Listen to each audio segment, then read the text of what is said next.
Welcome back to the Pittsburgh Current Podcast, Election Night Watch Party. We are here live at Local Bar and Kitchen. It is 10:25 p.m. A lot's happening. I don't know how good some of it is. Some's good, some's bad. A couple things, though, I wanted to make note of that I think should give us all a little, a little hope for the future. CNN is projecting that Colorado has elected the nation's first openly gay governor, and the first two Muslim women ever have been elected to Congress. So as we go around looking about blue wave this and, the Republicans are likely to hold the Senate, the Democrats are likely to take the House back, there are definitely some things that have happened that were that I think are important to the country as we go through the next 2 years. I want to talk about, to kind of close out this referendum talk, my guest is Mark Rauderkus, a guy I've known 20 years probably at this point, or close to it. We're getting old. You're getting old, I know. So I've known, for those of you that don't know, Mark's been involved in local politics for a long time. He's run for city council. Did you run for mayor?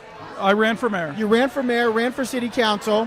But we were talking about the referendum, and then one thing that Mark brought up is last year Mark was actually involved in a successful referendum that passed with about 73, 74, something like that, % of the vote. So Mark, as you look at this Children's Fund referendum, what was different between what they did, do you think, and what you were able to do? First of all, explain your referendum.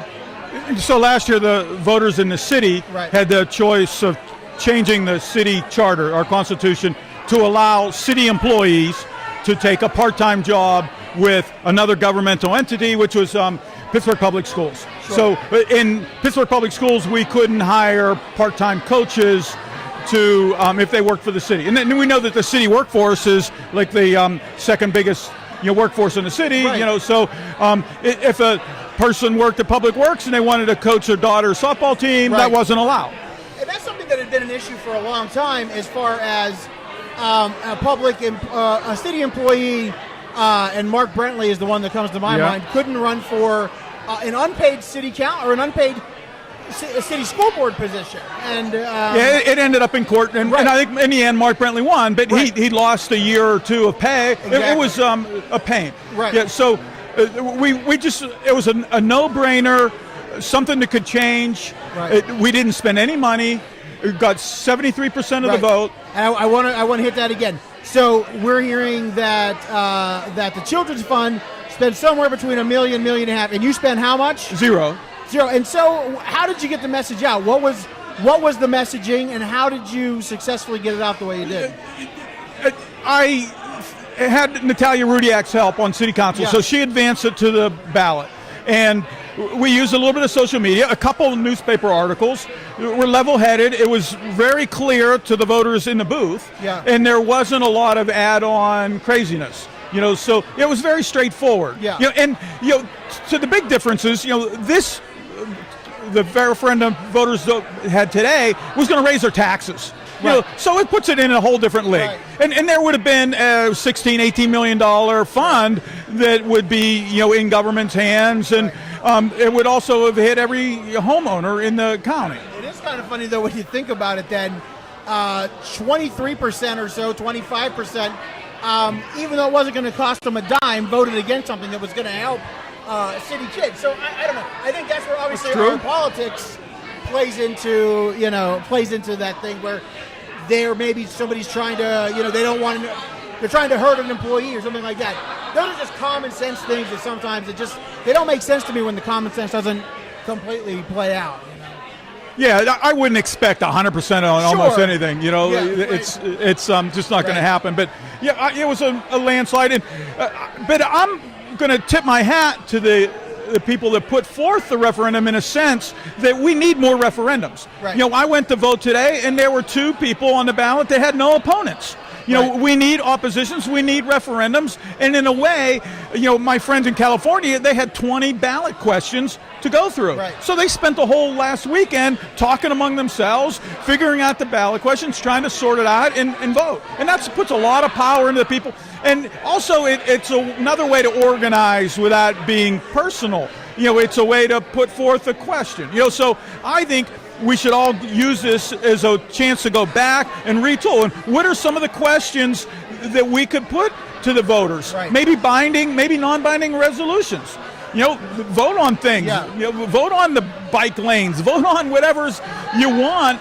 But I think we need to exercise our democracy more and more. When I moved back to the city around, I think it was 99 or 2000, you saw a lot more referendums. I mean, there was the referendum, there was the police, Citizen Police Review Board was a huge referendum in the city, and I feel like that there were some. But then you have things like the Pittsburgh Open Government Amendment, things like that. They've been trying to get on a ballot for years and years and years that just never really got a shot. So what's the key?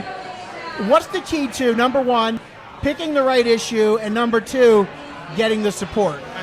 Well, I think it has to be small chunks, bite size.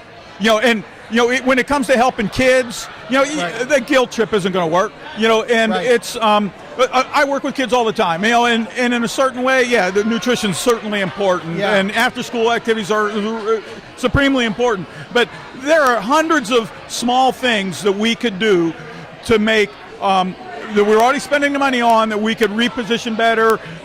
But there was a time when you know, the RAD came about, and there have been some successful things with the zoo and the aquarium and the aviary and such, that they were public entities and we spun them out. So you know, there's a lot to be decided upon, you know, especially with some, you know, maybe some oversights with the authorities and the water department. You know, there's a lot to be covered, but I think if we have people thinking about it and doing bite-sized measures, you know, where were the debates with regards to this most recent one? Nowhere. You know, so let's sign petitions. Let's talk about them in length and try to really fine-tune. Let's dice and get them up onto the ballot. I didn't, Mark. One final question, and I didn't prep you on this, but I know that you pay attention to municipal races. Looking ahead to the municipal elections next year, are you seeing anything interesting as you look ahead? And again, Mark might not be primed to talk about this, so I didn't ask about it ahead of time. It's a school board election races, you know, and city council elections, and you know, it's gotten less civil. So, you know, I think locally, if we want to really take back our country and be civil with one another, you know, that's where it has to happen. And I just hope that, you know, there isn't a lot of toxic behavior out there and poison in the water, and that people can stand for office rather than run around like a chicken with their head cut off. You know, not overspending money that they don't have. You know, that's not a way to be a qualified governmental leader in my mind, is to spend money that you don't have to get a job that only pays this much. You know, so let's get people to run for office or stand for office and be civil with one another, and let's try to fill up those school board positions and the city council positions, and let's get referendum on the ballot. And I think that's a way to temper all the anger and feuding that goes on. It's just so crazy out there. Absolutely. And locally we can do that. Absolutely. Mark Rauderkus, thank you so much for your time. We are here still, and we're going to be here a little longer, at Local Bar. Yes, we are, Jake. We're saying Local Bar and Kitchen. We're coming to you live from the South Side. Thanks in part, not in part, Sorg's over there doing the whole goddamn thing. So thanks to Sorg, Sorgatron Media, we are live from the South Side, and we will be back with a couple of more updates as we wrap this night up.